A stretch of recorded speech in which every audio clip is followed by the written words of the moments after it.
Ang kanang price ceiling, maayo man na kay makabenepisyo ang mga general public, labi na katong mga mamalit o bugas. Pero naapoy maapektuhan ana nga sektor, mao ang mga mag-uuma. Kay karon nag-harvest, ang pagpalit karon sa mga rice traders gikan sa 24 karon tag 18 na lang, kay ilang gi-anticipate ang kanang ginatawag nato nga price ceiling. So dili sila mo palit karon og mahal nga humay, kay inigbaligya nila mosunod sila sa price ceiling. So para di maalkansi, barato ang pagpalit sa humay. Mao nga ang naapektuhan karon ang mga mag-uuma, ang ilahang farm gate price. Siyempre mosunod jud ang mga retailing, ang mga price kanang mga rice retailers tungod kay mando kana sa gobyerno, kay ang gobyerno nato na may ginatawag nga police power.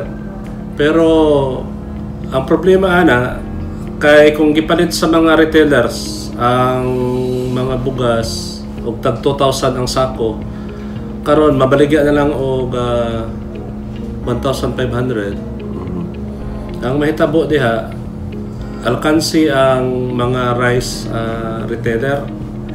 So nadungog nako nga patabangan ni kaya President ang DSWD Marcos, naman ang mga tiniyak namin na rice meron retailers silang pondo ihanda pinagi sa upang DSWD. pag nakalkula na natin ang lugi ng mga rice retailer, ay bibigyan naman natin sila ng tulong. Sa ato pa, mobalik gihapon nga ang gobyerno makagasto gihapon sa panudlanan, no, pinagi sa mga pagtabang sa mga maapektuhan sa tanang measures. Kaya po yung subsidy.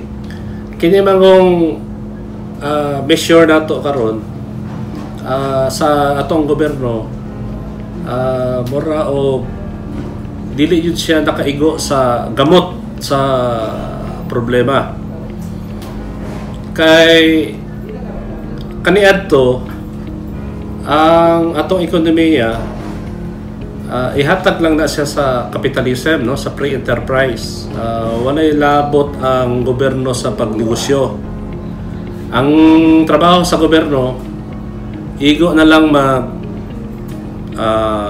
regulate, no, sa mga negosyo. Karon ang problema kay gihatag man sa gobyerno ang enterprise sa bugas ngadto sa mga kapitalismo, no.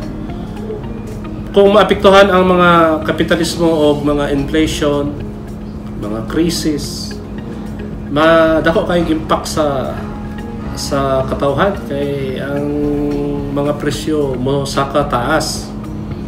Mao na nga sa akong tan-aw, ang pinaka the best nga solusyon aning ato ang krisis sa bugas, the government should take over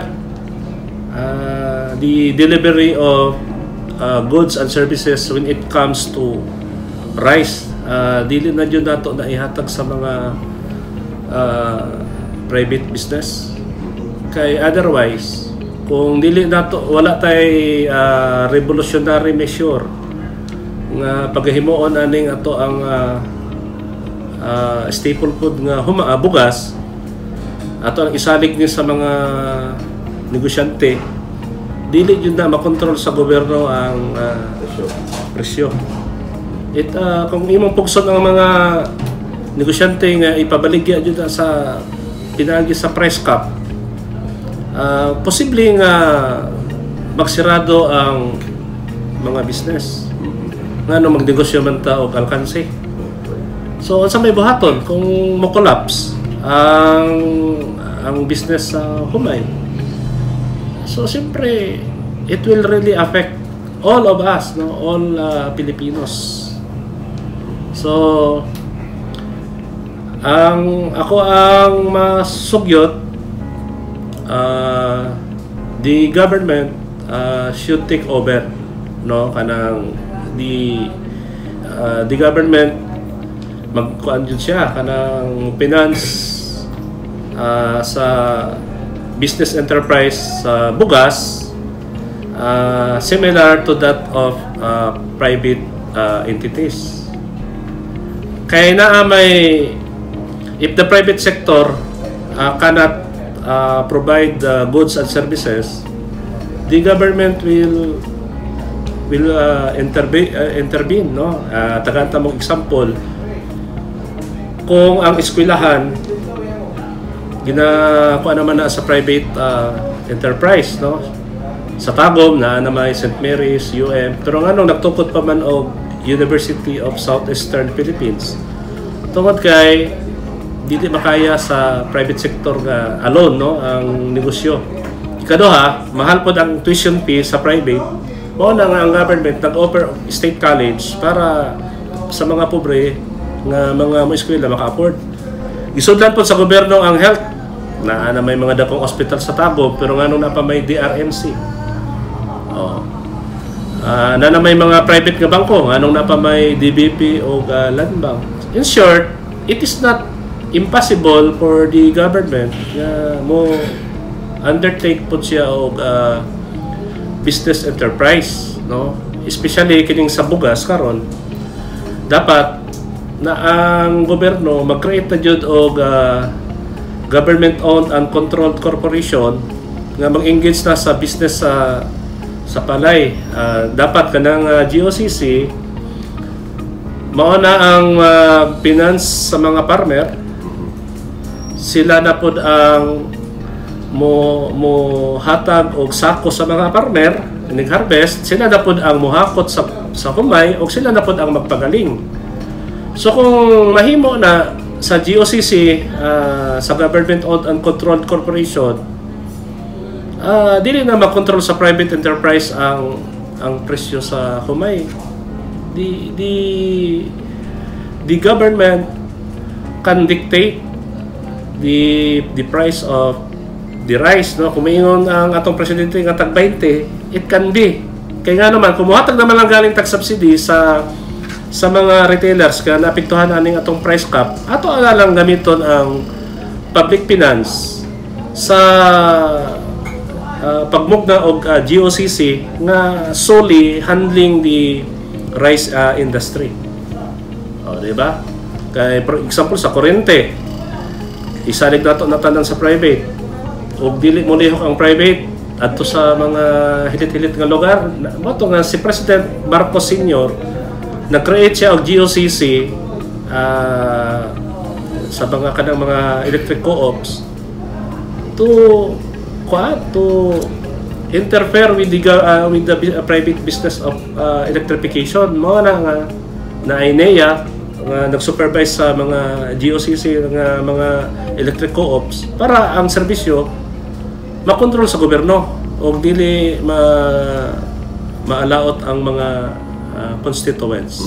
Mao na nga diri sa Asuncion, ako nang akong gisultitanan, ako nang gihimo diri in my own little way na ako'y agribusiness enterprise farmers assistance program nga diin ang munisipyo mao ang mag-finance sa mga farmers. Kay gamay ra man ang among kwarta, na lang sa mga 150 plus ang farmers nga among gi-finance. Unya, ang munisipyo na pod mao na pod ang mopalit sa humay. Kami na pod muhakot sa humay, kami pod ang magpagaling, magbulad o magpagaling sa humay. Kay nga naman naaman mi kaugalingon ng gihimo nga dryer o galingan diha sa amo ang Agricultural Production Center. So in short, kung ma-perfect na namo ni nga system nga ang among gihimo, kung unsa ang ginahimo sa trader, amo ang gihimo pod similarly, ang mahitabo diri sa Asuncion, pag naa na mi harvest, amo ang ipagaling, ang among ibugas, ang mahitabo kung naay mga calamity dire, naaman may 5% calamity fund, kami na pod ang mupalit sa among kaugalingong bugas. Sa amo ang barato nga presyo. Di may mamalit dito sa gawas kay mahal kayo. Kung naay kining supplemental feeding program, kami na pud ang mupalit sa among kaugalingon nga bugas. So in short,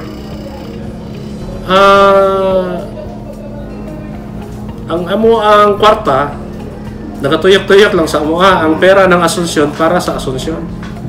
So kontrolado na namo ang amo ang economy diri sa lokal. Mao na ang among gihimo pero local funds lang gamay. Mao to nga nagpasa ko og nangita ko usa ka congressman nga mag-sponsor og bill of local application nga ang amo ang agribusiness enterprise sa lungsod sa Asunsyon punduhan sa agricultural credit production credit and production committee ECPC. I-download dito ang kwarta kay kami na ang magpautang sa mga farmer. Kami na pud ang mokolekta sa ilahang utang. Pero ang problema kay wa pa may balaod nga nag-ingon nga ang ECPC i-download sa LGU Asunsyon ang kwarta nga para production loan sa mga rice farmers. Di wala pa may kwarta. Mao na nga ang mga rice farmer karon adto mangutang sa rice traders. O niya 10% ang interest. O niya dako og deductions. Tapos di man sila mangutang pud sa bangko.